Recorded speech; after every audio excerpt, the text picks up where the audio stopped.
আমি এই লোককে কিছুতেই বিয়ে করব না আব্বু। কথাটা শেষ হওয়ার সাথে সাথেই নবনীতার গালে থাপ্পড় মারলেন আফজাল সাহেব। নবনী কাঁদতে কাঁদতে হেঁচকি তুলে কাঁদছে। তোমার সাহস দেখে আমি অবাক না হয়ে পাচ্ছি না। এত কিছুর পরেও তুমি মুখ খুলে কথা বলছো? হ্যাঁ, তোমার লজ্জা করছে না? নবনী টলবল চোখে ওর আব্বুর দিকে তাকিয়ে বলে উঠল, আব্বু। চুপ! এই মুখে আমাকে আব্বু বলবে না। তোমার পছন্দ বিয়ে ঠিক করেছিলাম, কি করলো তোমার প্রেমিকা? হ্যাঁ, কি করলো? এতগুলো মানুষের সামনে আমার সম্মান নিয়ে খেললো। বিয়ে করবে বলে সকালে তোমার বেস্ট ফ্রেন্ডকে নিয়ে পালালো। হ্যাঁ, আমার এত আয়োজন, এত মানুষের সামনে সব শেষ। আমি বুঝতে পারিনি আব্বু, আমি বুঝতে পারিনি নীল আমার সাথে এমনটা করবে। পাশ থেকে আমিনা বেগম মুখে আঁচল কুচে কাঁদছেন। কি থেকে কি হয়ে গেল। আজ নবনীতার বিয়ের দিন ছিল, চারপাশে আনন্দের অনুভূতি হচ্ছিল। আফজাল সাহেবের একমাত্র মেয়ে নবনীতা চৌধুরী। মেয়ের বিয়েতে কোনো কিছুর কমতি রাখেননি তিনি। মেয়ের পছন্দের ছেলের সাথে বিয়ে ঠিক করেছেন, একমাত্র মেয়ে বলে কথা। ছেলে আপাতত পড়াশোনা করছে। ছেলের বাবার কোম্পানি আছে, পড়াশোনা শেষ হলে কোম্পানি দেখাশোনা করবে।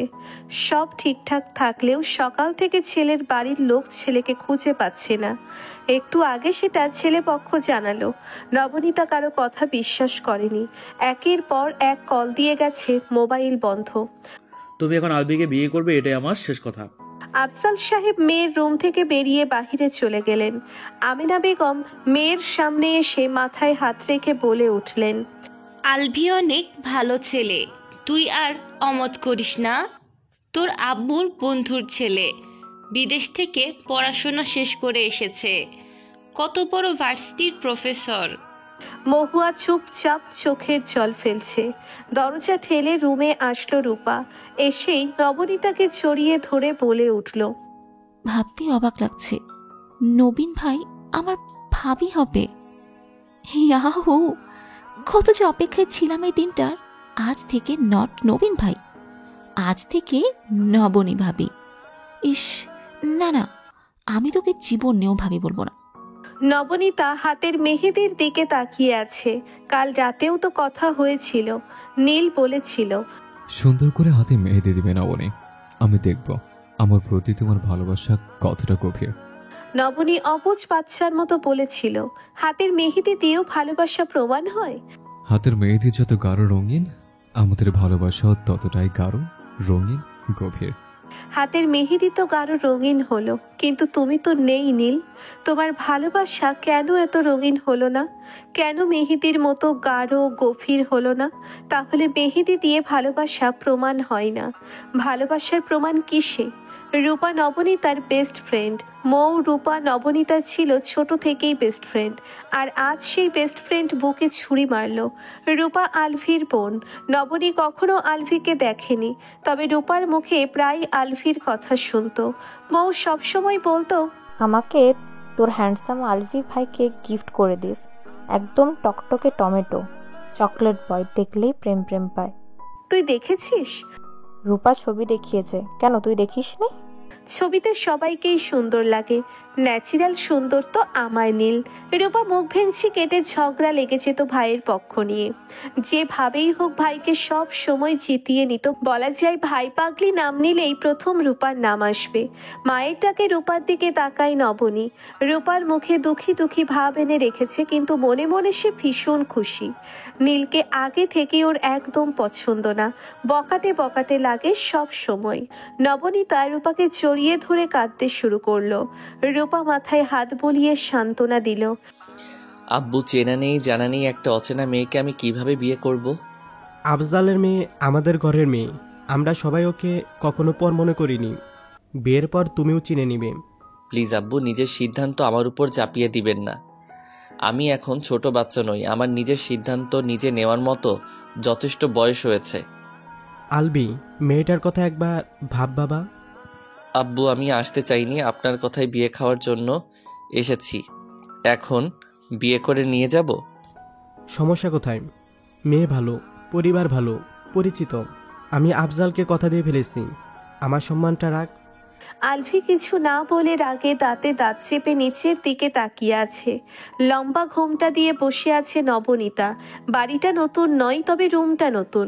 সে এই বাড়িতে অনেক এসেছে, তবে এই রুমে কখনো আসা হয়নি। এই রুমের দরজা আজ 6 বছর তালা দেওয়া ছিল। আলফি দেশে আসার পর এই রুমের দরজা খুলেছে। ঘোমটার নিচে কাঁদতে কাঁদতে বারবার হেঁচকি তুলছে। দরজা খোলার শব্দে বুঝলো রুমে কেউ এসেছে। রূপার দেখা নেই। রুমটা খুব সুন্দর না হলে খারাপ করে সাজায়নি রূপা। ভাইয়ের সাথে নবনীর বিয়ের কথা শুনেই বাড়িতে চলে এসেছে। কাজিনকে কল দিয়ে বেশি করে ফুল নিয়ে আসতে বলল। গোলাপ গাঁদা বেলি দিয়ে সাজিয়ে নিল পুরো রুম। মেয়েটা একটু চটপটে চঞ্চল। আলভি রুমে এসে দরজা বন্ধ করে বিছানার দিকে তাকালো। ঘোমটা দেওয়া একটা মেয়ে দেখে ভালো করে তাকালো, হাতও দেখা যাচ্ছে না। ওয়াশরুম থেকে ফ্রেশ হয়ে এসে গম্ভীর কণ্ঠে বলে উঠল, ঘুমটা খুলে ফ্রেশ হয়ে এসে ঘুমিয়ে পড়ুন। নবনী একটুও নড়ল না। আপনি কি কথা শুনতে পাচ্ছেন? নবনী তাও চুপ। ভীষণ রাগে হাত মুষ্টিবদ্ধ করে দাঁতে দাঁত চেপে বিছানার কাছে গিয়ে বলে উঠল, আপনি কি বোবা? নবনী আস্তে করে ঘোমটা খুলে কোমর থেকে একটা ছোট ছুরি বের করে আলভির দিকে দেখিয়ে বলে উঠল, আমার আশেপাশে আসবেন না, আমার থেকে দূরে থাকুন। আলভি ভ্রু কুঁচকে বলে উঠল, এইসব কি? এটা ছুরি, আমার কাছে আসতে চাইলে একদম বুকে ঢুকিয়ে দিব। আলভি ভালো করে নবনীর দিকে তাকালো।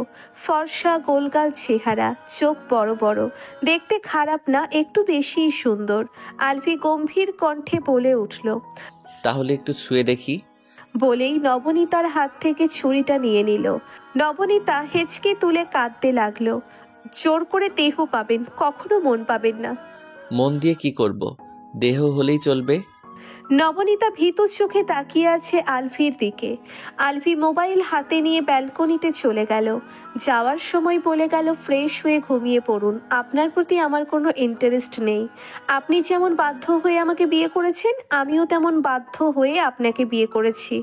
নবনীতা চুপচাপ অন্য পাশে ফিরে ঘুমিয়ে পড়ল। যত যাই হোক, চোখ বন্ধ করলেই ঘুম এসে ধরা দেয় চোখে। এটাকে বাজে স্বভাব আবার ভালো স্বভাব দুইটাই বলা যায়। আলভি রুমে এসে নবনীর দিকে তাকিয়ে দেখে গুটিসুটি মেরে ঘুমিয়ে পড়েছে। সে একটা বালিশা ল্যাপটপ নিয়ে সোফায় বসে পড়ল। আজ রাত চাইলেও ঘুমাতে পারবে না। আর এই মেয়ে এত কিছু হওয়ার পরেও কিভাবে শান্তভাবে ঘুমাচ্ছে, মনে হচ্ছে কিছুই হয়নি। সকালে রূপার ডাকে ঘুম ভাঙল নবনীর। শুভ সকাল নবীন ভাই। শুভ সকাল। ঘুম কেমন হলো? ভালো। সত্যি ভালো? শুধু ভালো? অবশ্য যেখানে আমার হ্যান্ডসাম ভাই আছে, ভালো তো হওয়ারই কথা। নবনী বিরক্ত কণ্ঠে বলে উঠল, তোর হ্যান্ডসাম ভাই গলায় ঝুলিয়ে বসে থাক। আমি তো এতদিন ঝুলিয়েছি, এখন আমার কিউট ভাইকে তোর মতো দজ্জাল মেয়ের গলায় ঝুলিয়ে দিলাম। নিষ্পাপ ফুলটাকে কাটা দিয়ে শেষ করে দিস না। নিষ্পাপ ফুল? অসভ্য লোক একটা। সব স্বামী তার বউয়ের কাছে অসভ্য। আমি কেন আমার বউয়ের কাছে নিষ্পাপ আর সভ্য হব? আমিও তো পুরুষ, তাই না? নবনী কটমট দৃষ্টিতে আলফির দিকে তাকালো। প্লিজ এভাবে ডাইনির মতো তাকাবেন না, আমি আবার ডাইনিদের চোখের প্রেমে পড়ে যাই। নবনী দীর্ঘশ্বাস ফেলে রূপার দিকে তাকালো। রূপা দাঁড়িয়ে দাঁড়িয়ে মিটমিট করে হাসছে। আলফি রূপার দিকে তাকিয়ে বলে উঠল, তুই এখানে দাঁড়িয়ে কি করছিস? নতুন বিয়ে হয়েছে, ভাইয়ের রুমে বেশি থাকতে নেই। নিচে মেহমান আসছে, আম্মুর সাথে কাজে হেল্প করো। ভাইয়া আম্মুকে হেল্প করার জন্য মেজো, বড় আম্মু, খালামণি, ফুপিমণি সবাই চলে এসেছে। আলফি নবনীর দিকে তাকিয়ে বলে উঠল, আপনি উঠে ফ্রেশ হয়ে নিন। নবনীর মাথায় আসছে না সবাই এত স্বাভাবিক কিভাবে। নবনীতা ফ্রেশ হয়ে শাড়ি পাল্টে 3 পিস পরে নিল। ওয়াশরুম থেকে বের হয়ে রুমে এসে দেখলো আলফি ব্যালকনিতে কারোর সাথে কথা বলছে। যার সাথে ইচ্ছে কথা বলুক, অন্য কারো রুমে দাঁড়াতেও কেমন অস্বস্তি কাজ করছে।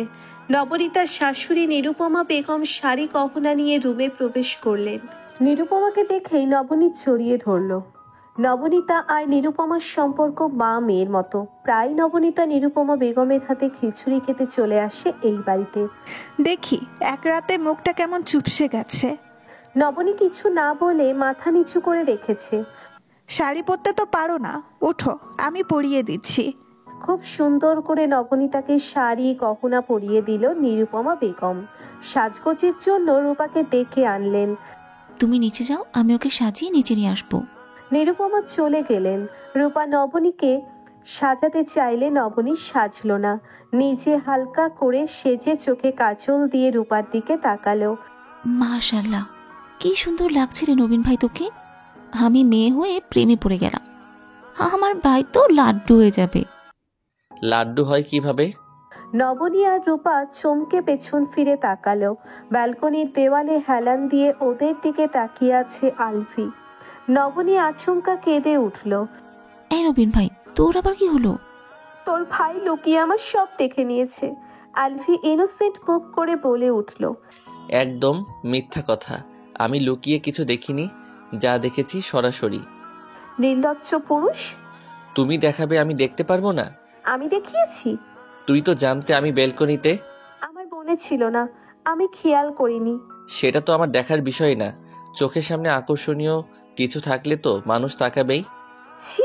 রূপা চুপচাপ দর্শকের মতো সব দেখছে। আপনার লজ্জা থাকা প্রয়োজন। অবশ্য বিদেশে এইসব দেখে আপনি অভ্যস্ত, কিন্তু এটা বিদেশ নয়। নিজের চোখ সীমার মধ্যে রাখুন। আমি যখন কাপড় চেঞ্জ করব তখন তোমাকে ডেকে নিব, তুমি আমার সব। নবনী কান চেপে ধরে বলে উঠল।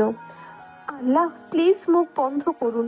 আলভি হাসতে হাসতে পাঞ্জাবি ঠিক করে রুম থেকে বেরিয়ে গেল। নবনীতাকে নিচে নিয়ে আসলো রূপা। অবশ্য প্রায় অনেকেই নবনীতাকে চেনে। আলভির বড় আম্মু বলে উঠল।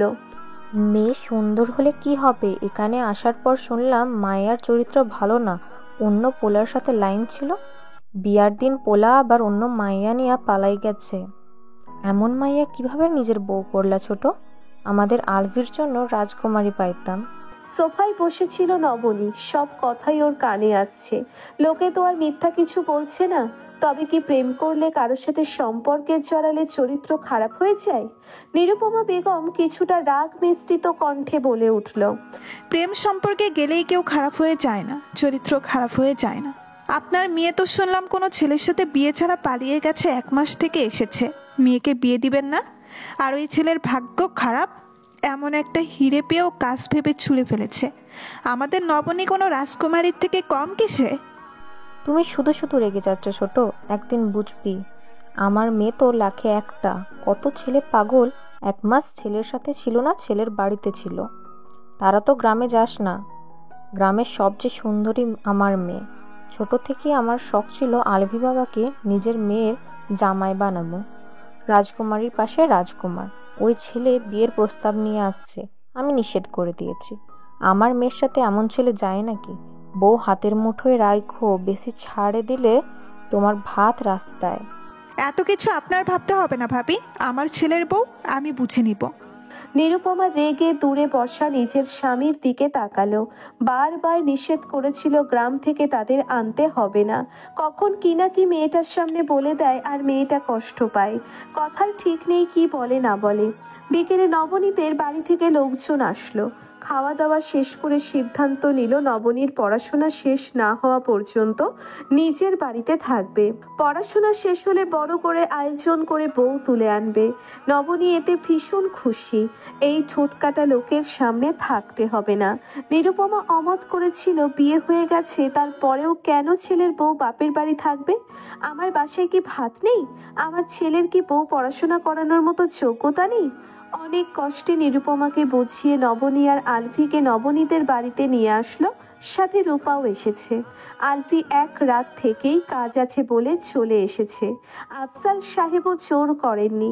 এমনিতেই ছেলেটা তাদের যে উপকার করেছে তাতেই অনেক। আস্তে আস্তে সব ঠিক হয়ে যাবে। বাড়িতে এসে আলভির দিনগুলো খুব ব্যস্ততায় কেটেছে। দেশে আসার পরের দিন বিয়ে, এই নিয়ে বন্ধুদের মজার শেষ নেই। কেউ মেয়েদের মতো অভিমান করে আছে, কেউ বা মজা নিচ্ছে। বিয়ে করব না বলে আমাদের আগেই করে নিলি। কেউ বা বলছে দোস্ত তোর ছেলে হলে আমার না হওয়া মেয়ের সাথে বিয়ে দিব। আলভির সবার সাথে আড্ডা দিয়ে বাসায় আসতেই নিরুপমা আলভিকে খাওয়ার জন্যে ডাকলো। খাবার টেবিলে নিরুপমা ইনিয়ে বিনিয়ে বারবার নবনীর কথা তুলছেন। আজ 5 দিন মেয়েটা গিয়েছে, খিচুড়ি রান্না করেছি, একটু গিয়ে নিয়ে আসো। আম্মু এত রাতে? মাত্র 11টা বাজে, 10 মিনিটের রাস্তা, গাড়ি নিয়ে যাও। এই সুযোগে একটু বউয়ের চাঁদ মুখটাও দেখে আসো ভাই, এমন সুযোগ বারবার আসবে না। আকাশে চাঁদ আছে রূপা, তুমি চাঁদ দেখার কথা বললে আমি বেলকনি থেকে দেখতে পারি। ভাই তুমি নিরামিষ। আলভি হেসে ফেলল রূপার কথায়। হেসো না ভাইয়া, দেখতে ভালো লাগছে না। এই প্রথম শুনলাম আমার হাসি তোর ভালো লাগে না। নবনীকে নিয়ে আসো ভাই। আলভি কিছু না বলে চুপচাপ খাবার খেয়ে নিজের রুমে চলে গেল। এখন একটা ঘুম প্রয়োজন। ফোনের টুংটাং শব্দে বাহিরের থেকে চোখ ফিরিয়ে মোবাইলের দিকে তাকাই নবনী।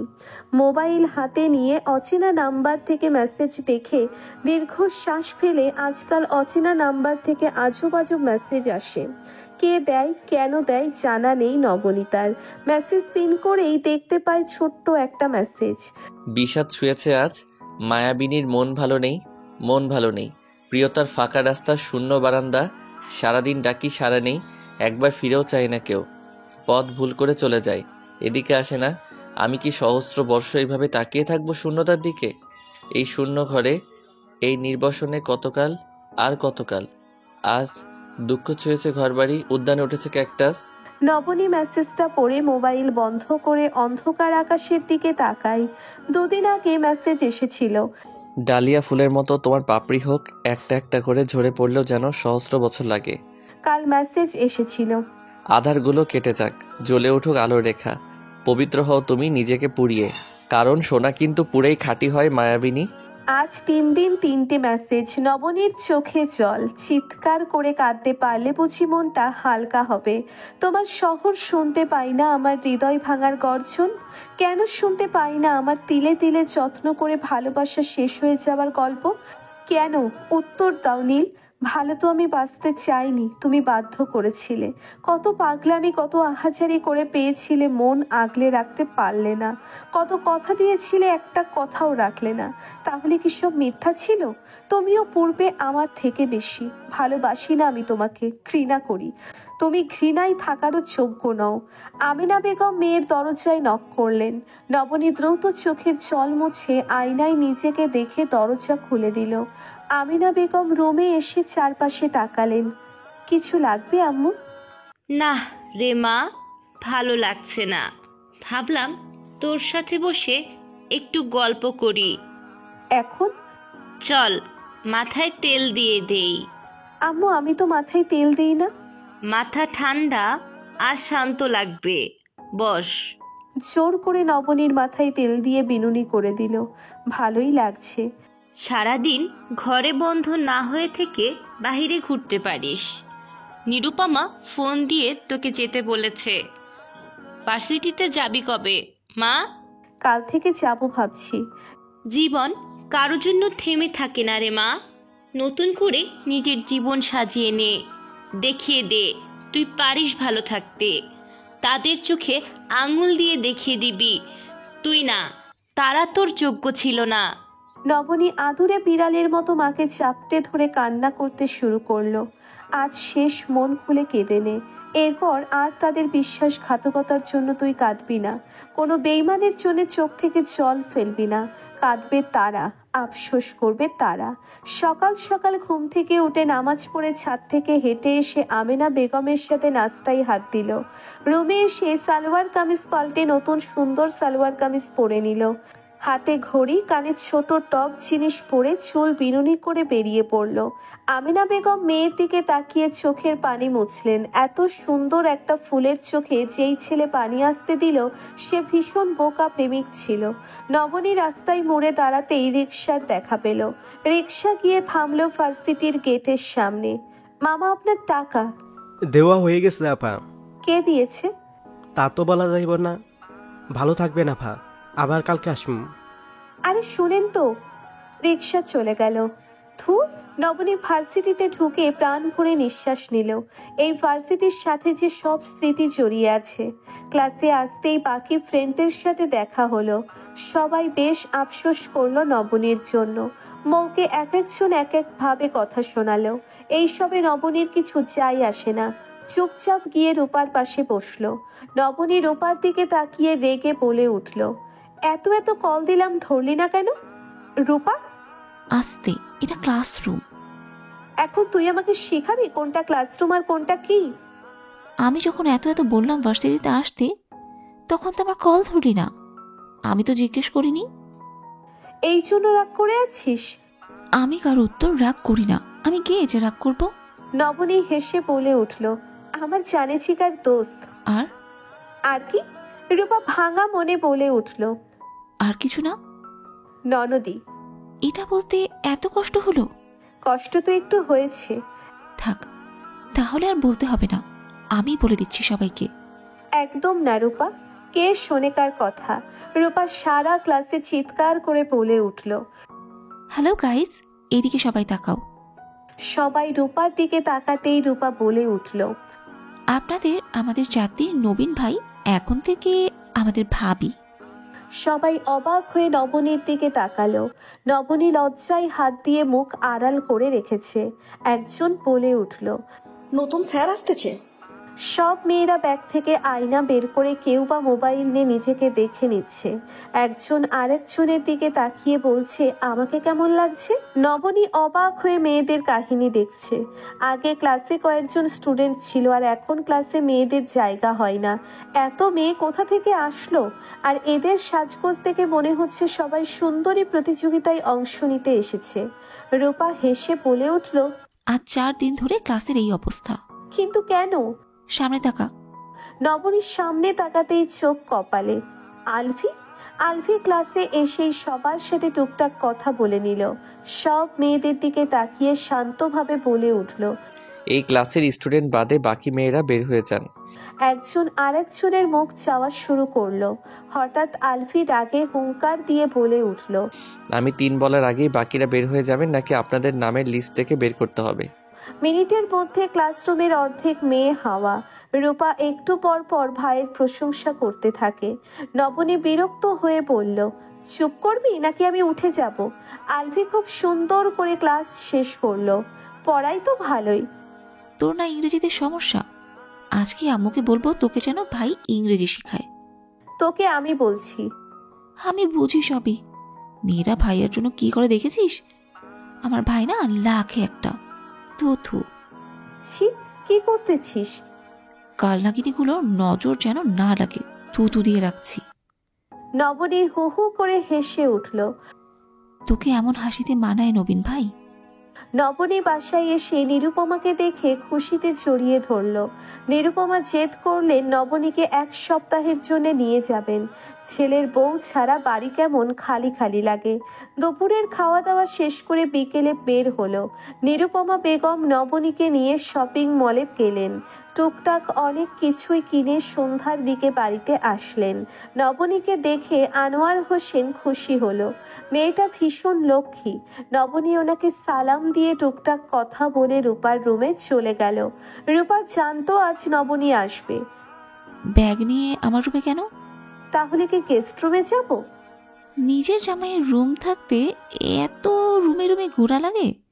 সর, জামাইয়ের রুমে যা। নবনী রেগে তাকাতেই রূপা চুপ হয়ে গেল। নিরুপমা আজ আবার নবনীর জন্য খিচুড়ির আয়োজন করছে। নবনী নিচে এসে রান্নাঘরে নিরুপমাকে সাহায্য করতে গেল। রূপাও এসে যোগ দিল। 3 জন মিলে রান্না শেষ করে ফ্রেশ হয়ে সোফায় বসলো। আম্মু, ভাই আর আব্বু তো বাহিরে, আসতে অনেক রাত হবে। চলো ভূতের মুভি দেখি। ভূতের মুভি তো নবনী ভয় পায়। কিছু হবে না আন্টি, একদিন দেখলে কিচ্ছু হবে না। তুমি তো আছো, আমাকে মাঝে দাও, ভয় পেলে জড়িয়ে ধরবো। আমি এখনো তোর আন্টি? সরি আম্মু, সময় তো লাগবে তাই না? নবনী মাঝে বসলো। রূপা দ্য নোন মুভিটা লাগালো। মুভি অর্ধেক চলছে, ভয়ে নবনী নিরুপমাকে জড়িয়ে ধরেছে। নিরুপমা ঘুমিয়ে গেছে। রূপা ভয়ে নবনীকে চাপটে ধরে আছে। মনে হচ্ছে পেছনে কেউ দাঁড়িয়ে আছে। দূর থেকে শব্দ আসছে, জানালার পর্দা নড়ছে, দরজা খুলে যাচ্ছে। এত ভয় পেলে দেখার কি দরকার? পেছনে এমন ভূতের সময় গম্ভীর কারো কণ্ঠ শুনে রূপা আর নবনী এক চিৎকার দিল। ওদের চিৎকার শুনে নিরুপমা বেগম লাফিয়ে উঠলেন। আলফি থমথমে মুখে ওদের দিকে তাকিয়ে আছে। ভূত ভূত ভূত! নিরুপমা নবনীকে শান্ত করে বলল, ভূত নেই, শান্ত হও। পিছনে আছে দেখো। স্টপ। যেই জিনিস দেখতে পারেন না এইসব জিনিস দেখেন কেন? আলফির চিৎকারে ভয়ে নবনী চুপসে গেছে। আলফি, এটা কেমন ব্যবহার? দেখছো মেয়েটা ভয় পেয়ে আছে। আম্মু আমি তো শুধু বুঝাচ্ছি। এভাবে নবনী আলফির দিকে তাকিয়ে বুক ভেঙচি কেটে রূপার হাত ধরে উপরে চলে গেল। দেখলে আম্মু কত বেয়াদব মেয়ে। মেয়ে মেয়ে করবে না, তোমার বিয়ে করা বউ। আচ্ছা আম্মু সত্যি করে বলবে একটা কথা? কি? আমি তোমার ছেলে নাকি মেয়েটা তোমার আপন? রিপা, নবনী, তুই সবাই আমার আপন, সবাই আমার প্রিয়। তুই আমার একমাত্র ছেলে, সবার থেকে বেশি আদরের। আমি রুমে গেলাম। তোর আব্বু এসেছে। আসতেছি। একসাথে ভার্সিটিতে অফিসে দুই জায়গায় কাজ করার কি দরকার? আমাদের নিজেদের কোম্পানি আছে, ভার্সিটির জবটা ছেড়ে দে। এটা আমার শখের আম্মু। আলফি রুমে এসে ফ্রেশ হয়ে মোবাইল হাতে নিল। এত মেসেজ দেখে বিরক্ত হয়ে মোবাইল পাশে রেখে শুয়ে পড়ল। এখন 1 কাপ কফি প্রয়োজন। আলফি রূপাকে মেসেজ পাঠালো রুমে কফি নিয়ে আসতে। রূপা মেসেজ দেখে নবনীকে নিয়ে নিচে গেল। আনোয়ার হোসেন সোফায় বসে আছেন। নিরুপমা চা করে স্বামীকে দিয়েছেন। আঙ্কেল আন্টির ভালোবাসা এখনো কত গভীর। আঙ্কেল মুখে নস বলতেই আন্টি মুছে যায় আঙ্কেলের কি প্রয়োজন। আঙ্কেল আন্টি না বলে আম্মু আব্বু বলা শিখ, আর আম্মু মুখে না বলতেই আব্বু বুঝে যায় আম্মুর কি প্রয়োজন। প্রেমের বিয়ে ছিল বলেই হয়তো এত গভীর প্রণয়। বিয়ের পর প্রেমটা আরো বেশি সুন্দর। তুই তো ভাইয়ের সাথে শুরু করতে পারিস, হেল্পার আমি। সারা জীবন যেখানে রঙহীন সেখানে প্রেম ভালোবাসা আর কখনো আসবে না। ভালোবাসা দূর থেকে দেখতেই সুন্দর, কাছে গেলেই ঝলসে যেতে হবে, পড়তে হবে, ভেঙে চুরমার হতে হবে। ভালোবাসা যেমন বাঁচতে শেখায়, মরতেও শেখায়। বেঁচে থেকেও মনটা মৃত হয়ে যায়। প্রেমটা ভুল মানুষের সাথে হলে এমন তো হবেই। আমার ভাই লাখে একটা, একবার ভুল করে না হয় ভালোবেসেই দেখ। নিজের কাজ শেষ করো। প্রচুর ঠান্ডা পড়েছে, চল ছাদে যাই। আমাদের জন্যেও কফি বানিয়ে নে। রূপা আলভির জন্য কফি বানাতেই নবনী নাক শীতকে বলে উঠল, এটা কফি কিভাবে খাবে? ভাই এইভাবেই খায়। এর থেকে করলার জুস ভালো লাগবে। আজ তুই বানিয়ে দে। নবনীর মাথায় দুষ্ট বুদ্ধি আসলো। কফির মগ হাতে নিয়ে ভিলেনি হাসি হাসলো। কফি মুখে নিয়ে আলভি রূপার দিকে তাকিয়ে আছে। রূপা কাচুমাচু হয়ে দাঁড়ালো। ভাই এভাবে রেগে তাকিয়েছে কেন? কি হয়েছে ভাইয়া? এটা কি? কফি। কে বানিয়েছে? রূপা ঢোক গিলে বলে উঠল, নবনী। এখন তুমি রুম থেকে বের হয়ে নিজের রুমে যাবে, 5 মিনিটে নবনীতাকে আমার রুমে আসতে বলবে। ভাইয়া। চুপ যাও। রূপা ভয়ে দৌড় দিল। তুই কফিতে কি দিয়েছিস? নবনী না বোঝার মতো ইনোসেন্ট মুখ করে বলে উঠল, কফিতে যা দেয় তাই দিয়েছি। রূপা আলমারিতে কাপড় গুছিয়ে রাখতে রাখতে বলল, ভাই ডাকে। আমাকে কি প্রয়োজন? জানি না। আমারও তো সময় নেই ওনার রুমে যাওয়ার, ছাদে চল। ভাই রেগে আছে, একটু দেখা দে আয়না পাখি, তোকে দেখলে রাগ কমে যাবে। আমাকে দেখলে রাগ কমে যাবে? আমি কি রাগ নিয়ন্ত্রণের মেশিন নাকি? হ্যাঁ, এখন আমার ভাইয়ার কাছে তুই এটাই যা প্লিজ। সরি, আমি ছাদে যাচ্ছি। তোর আমি পড়লাম কোন জ্বালায়। নবনী আর রূপা ছাদে বসে গল্প করছে। শীত একটু বেশি পড়েছে। ভালোই লাগছে। I love summer. 14-15 ডিগ্রিতে কাঁপাকাঁপি করব। বাইরে গেলে সব জমে যাক, নাক বন্ধ হয়ে যাক, শীতে 12টা বাজুক, তবুও বলবো না সামার আমার ভাল লাগে। আমার শীতকালই ভাল লাগে। একটু ঠান্ডা লাগলে দেখবো মুখ দিয়ে অন্য কথা বের হচ্ছে। রুমে চল, তোর তো আবার একটুতেই ঠান্ডা লেগে যায়। শুধু ঠান্ডা না, সাথে করে জ্বর, মাথা ব্যথা, কাশি, গলা ব্যথা সব নিয়ে আসে যেন শ্বশুর বাড়িতে বরযাত্রী নিয়ে বিয়ে খেতে আসতেছে। রূপা হু হু করে হেসে উঠল। রূপা আম্মু ডাকছে। হঠাৎ পুরুষের কণ্ঠ শুনে ওদের কথা থেমে গেল। রূপা পেছন ফিরে আলভিকে দেখে হাসি বন্ধ হয়ে গেল। নবনী বিড়বিড় করে বলে উঠল, আসছে রসকসীন কাঠখোট্টা একটা লোক, দেখতে আসতো একটা চকলেটের ডিব্বা, কিন্তু কথা শুনলে করলা মনে হয়। ভাই আম্মু তো ঘুমিয়ে গেছে দেখলাম। আমি বলছি তো ডাকছে। ঠিক আছে যাচ্ছি। নবনী রূপার সাথে নামতে নিলে আলভি রাস্তা আগলে দাঁড়ালো। নবনী রূপার হাত শক্ত করে ধরে বলে উঠল, আমিও যাব রূপা।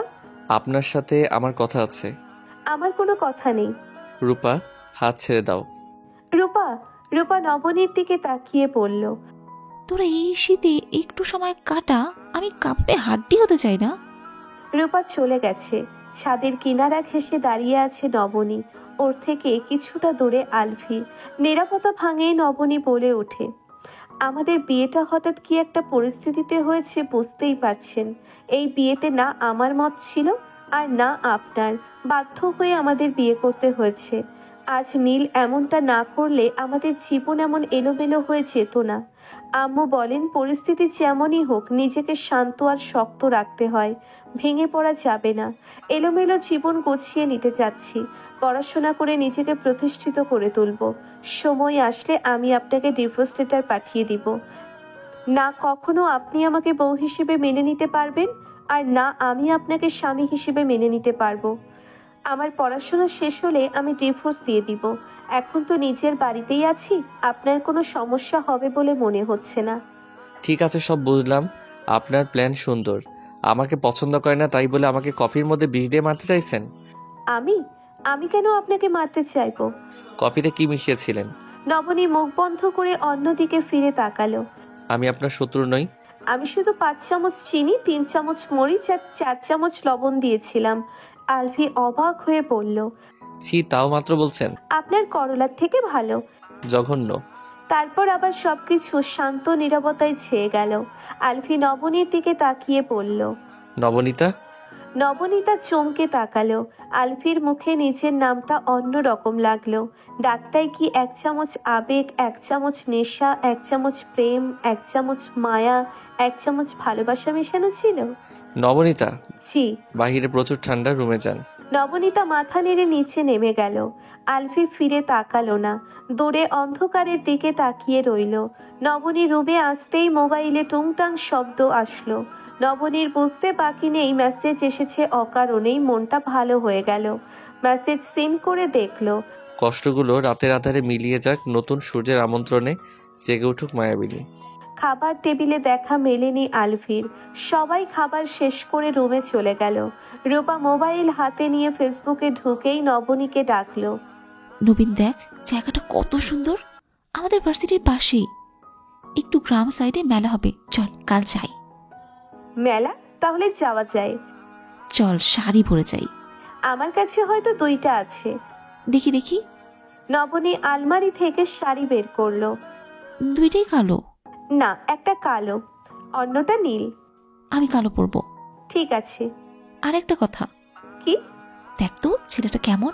মোটামুটি সুন্দর। আমার ক্রাশ। বাড়ি কোথায়? আল্লাহ, তুই ভালো করে তাকা, আমাদের সিনিয়র ভাইয়া। আরে ফারহান ভাইয়া? রূপা লজ্জা মাখা হাসি দিয়ে বলল, ওনার না গার্লফ্রেন্ড আছে? সত্যি? আমি জানি না সঠিক, তবে থাকাটা অস্বাভাবিক কিছু না। আচ্ছা, কাল ভার্সিটিতে গিয়ে একটু গোয়েন্দাগিরি করে নিব। মন খারাপ না করে ঘুমা। আমাদের রূপার জন্য ডায়মন্ড খুঁজে আনবো। রূপা হেসে ফেলল নবনীর কথায়। জাস্ট একটু ভালো লাগা, এতটুকুই। বুঝতে পারছি। সারা রাত গল্প করে সকালে উঠতে দেরি হয়ে গেল দুজনের। সকাল 9টায় ঘুম থেকে উঠে ফ্রেশ হয়ে নিচে নামলো। নিরুপমা বেগম সবার জন্য নাস্তা করেছেন। আনোয়ার হোসেন সকালে চা খেয়ে অফিসে চলে গেছেন। আলফি সোফায় বসে আছে। নবনী সোজা রান্নাঘরে গিয়ে চা বানিয়ে সোফায় আসলো। আলফি মোবাইল থেকে চোখ তুলে একবার নবনীর দিকে তাকিয়ে আবার চোখ সরিয়ে নিল। রূপা নিজেও চা নিয়ে এসে সোফায় আলফির পাশে বসলো। আর চোখে একবার আলফির মোবাইলের দিকে তাকিয়ে বলে উঠল, ভাই মেয়েটাকে। আলফি মোবাইল সরিয়ে নিল। নবনী কান খাড়া করে রাখলো। কোন মেয়ে? এই যে বারবার মেসেজ দিচ্ছে। আলফি মোবাইল পকেটে রেখে নিজের রুমের দিকে চলে গেল। নবনী রে, তোর তো কপাল পুড়লো। নবনীর তাতে কিছু চাই আসে না, যার সাথে ইচ্ছে কথা বলুক। মেয়েটা ভাইয়ার গার্লফ্রেন্ড নয় তো? আমি কি জানি, তোর ভাইকে জিজ্ঞেস কর। দেখতে হচ্ছে বিষয়টা।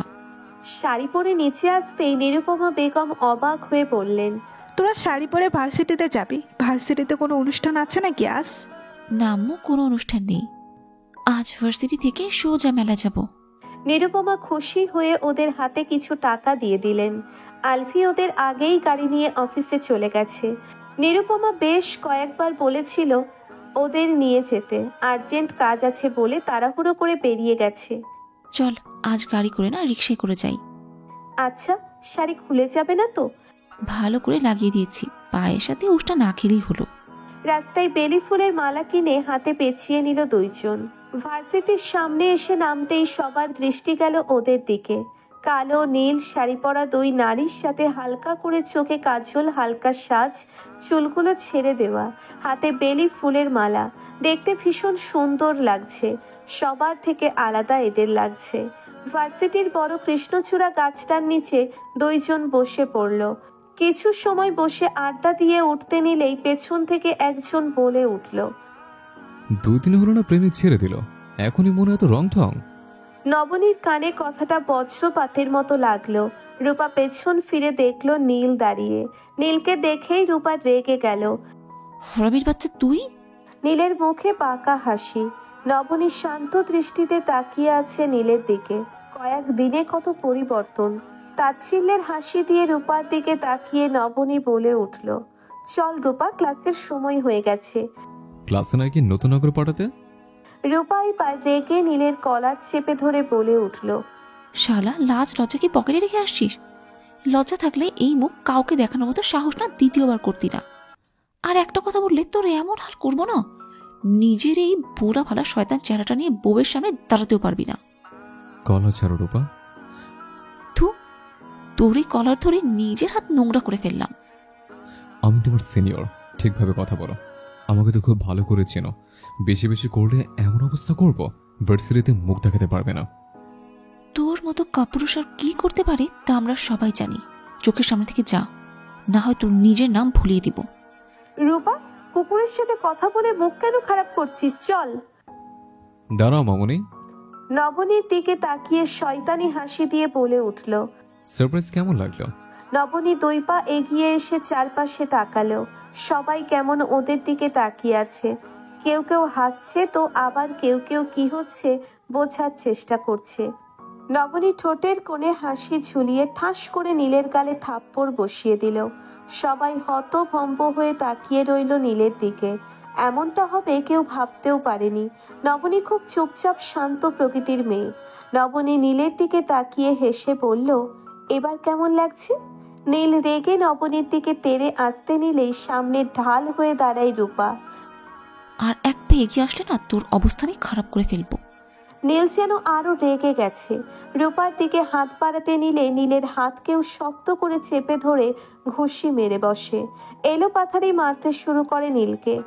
নীলের অবস্থা খারাপ। কয়েকজন ছেলে এসে থামায় ফারহানকে। রূপা তো সেই এনজয় করছে ফারহানের মার দেখে। উফ, আমার হিরো। নবনী এক দৃষ্টিতে তাকিয়ে রইল নীলের মুখের দিকে। কয়েকজন ছেলে এসে ফারহানকে সাইডে নিয়ে গেল। ভিড় জমে গেছে। ভিড় ঠেলে গম্ভীর এক পুরুষের কণ্ঠ শুনে সবাই তাকালো। আলভি? আলভিকে দেখে মেয়েরা ঝগড়া ছেড়ে নিজেদের গোছাতে শুরু করলো। এখানে কি হচ্ছে? নীলের মুখের অবস্থা খারাপ করে ফেলেছে ফারহান। আলফি ফারহানের দিকে তাকিয়ে থেকে বলে উঠল, এটা কি গুন্ডামি করার জায়গা? অফিস রুমে আপনারা আসুন। অফিস রুমে মাথা নিচু করে দাঁড়িয়ে আছে ফারহান আর পাশে নীল। ফারহান চুপচাপ মোবাইলে ভিডিও অন করে এগিয়ে দিল। প্রিন্সিপাল স্যার সবটা ভিডিও দেখে রূপা আর নবনীকেও আসতে বলল। নীলকে বলল ওদের কাছে এমন ব্যবহারের জন্য সরি বলতে। নীল সরি বলল। রূপা মুখ ভেঙচি কেটেই অন্যদিকে ফিরে গেল। ফারহান হেসে ফেলল রূপার কাহিনী দেখে। প্রিন্সিপাল স্যারের রুম থেকে বের হয়ে ক্লাসে আসলো সবাই। নীল রেগে নবনীর দিকে তাকিয়েছিল। এর প্রতিশোধ সে নিবেই, ছাড়বে না কাউকে।